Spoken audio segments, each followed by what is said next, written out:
Good evening and welcome back. You're listening to Coffee Guy, and tonight I've got a review of another rare Tier 5, also German tank, this time the VK6501H. So this tank is known by many affectionately as the Baby Tiger, and by others not so affectionately as a steaming pile of edited. So in this review I'm hopefully going to figure out which of the two this tank is and whether it's worth you investing in next time it comes around for sale. So what is it to start with? Well, this is what a German heavy tank would have looked like if it had been built in 1939, so right at the start of the Second World War, with none of the experience in the war that led to tanks like the Tiger later on. This is what you would have got. And you can see it in some of the features, so the smaller turret at the front, the quite narrow tracks, and also that very short 75mm gun as well. And so in reality it was drawn up as plans by the German tank company Henschel in 1940. It was meant to be 65 tons, which is pretty impressive for that time period, with a massive 12-cylinder 600 brake horsepower engine. But in eventuality, the Panzer IV turned out to be just fine, and then practice in France, in North Africa, quickly showed that a lot of the features of this tank were just irrelevant, and it played a big part in coming up with a much simpler overall design, which was the Tiger 1. So let's jump into those stats. So in terms of the engine, you get 600 horsepower. It might sound like quite a lot, but keep in mind this thing is 65 tons, and that only gives you a power to weight ratio of 9.23 horsepower per ton, which is pretty slow. In terms of that gun, you get a very, very quick reload rate of 15.34 rounds a minute. Aim time at 1.9 seconds, which is pretty good for that tier. Accuracy of 0.38, which is not as good as Capture KV1, but certainly much better than the T14. I find it really workable down here. And don't forget you get a depression of minus 10 degrees with that as well. The turret itself, 24 degrees, has pretty slow rotation. It's certainly worse, I think, than its competitors at tier 5. Signal range isn't too bad. 620 at that tier, it's as good as anything else. Ammo racks symmetrical in the middle of the tank. The standard place to hit it if you want to ammo rack it. But that 80mm of side armour will protect you quite a lot from that, I've found. And I've not really been ammo racked very much in this. So you've got your 5 crew members in there. A lot of people crammed in the turret, your commander, gunner and loader. And because this thing does have quite a weak turret, it's only 80mm of armour around the side, I found they do get knocked out quite a bit. So going through the armour in more detail, the gun itself is your 20mm area. You've got 25 on the tracks, and on the roof of the turret and the back plate over the engine. So RT has a bit of a field day with you if they can get a lock on you. You've got 50mm on that lower glacis plate and also on the top as well, and given that they're quite well angled, you can bounce a surprising amount off of those. Keeping in mind down at tier 5 where the pen is probably around about 100, 110 if you angle that properly, you can bounce a lot. And 80mm on that front plate, again, angled, you can do quite well with it. You're not impervious, you're not invincible, but if you take your time and position yourself right, you can be quite a tough nut for people to crack on this. So, our crew are fairly good. I think this is one that I had in the old German B1 premium, so I've got a few skills on them. I've got the basics, the track repair, repairs, sixth sense, training up brothers in arms. After that, probably off-road driving would be really useful. In terms of your ammunition, your penetration is up to 135 on your standard rounds, which I find is sufficient. I only have 10 of premium ammo and 5 of HE as standard. In terms of equipment, I haven't fully loaded it up yet. I've gone with a gun rammer. What's quite interesting on this one is you can have additional grousers as well, which gives you a bit more slightly improved ground resistance values, which I think I will get on this. I would seriously consider that. And then for that third slot, it's probably a toss-up between a spool liner because arty does tend to go for you quite a bit. Or maybe optics, because I find that gun is very accurate, very fast. I don't think you really need... mine's gone blank, the one that gives you 10% aim benefit on it. So I think that's probably enough about the stats. I've got what I think is a pretty good game coming up to try and show you how some of those stats come across in reality.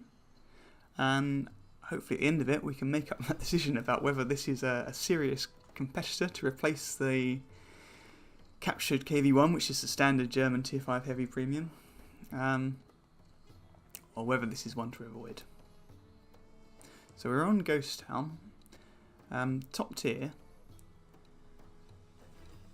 I do find you generally tend to get top tier quite a bit in this tank, and I think the reason for that, I was just double checking my notes, the reason for that is that it does get preferential matchmaking, so you never see higher than tier 6, which is an extra added bonus over the captured KV-1. That sees up to tier 7. Now, straight away you can see that acceleration, it is not great, but it is workable. There are certainly other heavies that are much more difficult to get into position than this thing. Like I say, the main thing you want to watch out for, it's not so much the speed or the acceleration, it's that turning. It's really slow and sluggish to turn that hole and get your turret on things, and so if you go off too far ahead and somebody gets your flank, you're in real trouble. And whilst you have got quite a big hit point pool of 680, they won't save you for long at this tier, especially if you've got more than one opponent trying to flank you. And so me going off on my own down this side of the town was a bit bold actually. I was aware that I may come up against some nasties along that B line, but I took the risk and it paid off. I managed to get into position.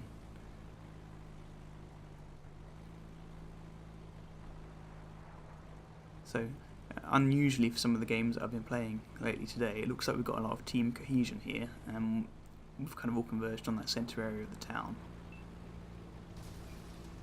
I've got a chaffy who's going to do some sterling service spotting for me in a minute.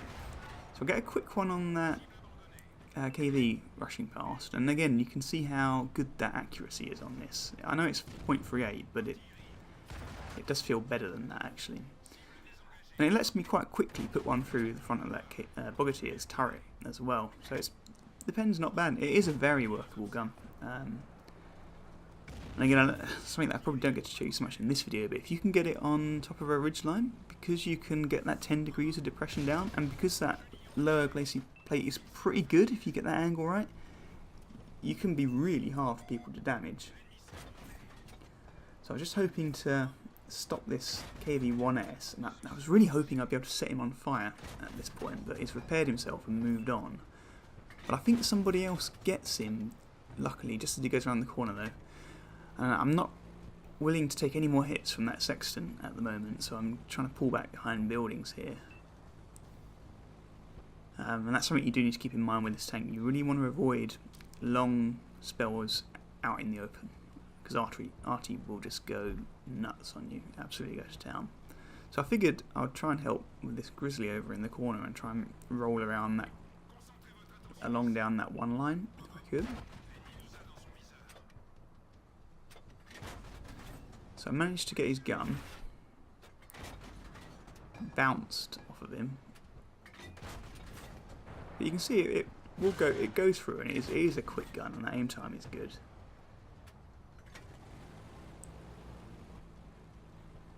And I think what we descend into now is a little bit of a game of cat and mouse, with me trying to get round one side of the building to get to him, and him seeing what I'm doing and moving to the other side of the building. And I guess really that is probably the drawback of this thing, is that mobility. See, just as I go to pull around there, he's off down the other way. But he's taken down there anyway. And at this point, we've got the upper hand in the battle. I think it's more of a mopping up stage right now. But even so, I want to be a little bit cautious going around here, because there are plenty of things that will pen this. And so it's probably a good point to wrap this one up now. With this tank, you get a solid 80 mils all round front sides on the hull, but also on the turret. Now on the whole, at this tier, that's very good, and that makes this tank an excellent side scraper.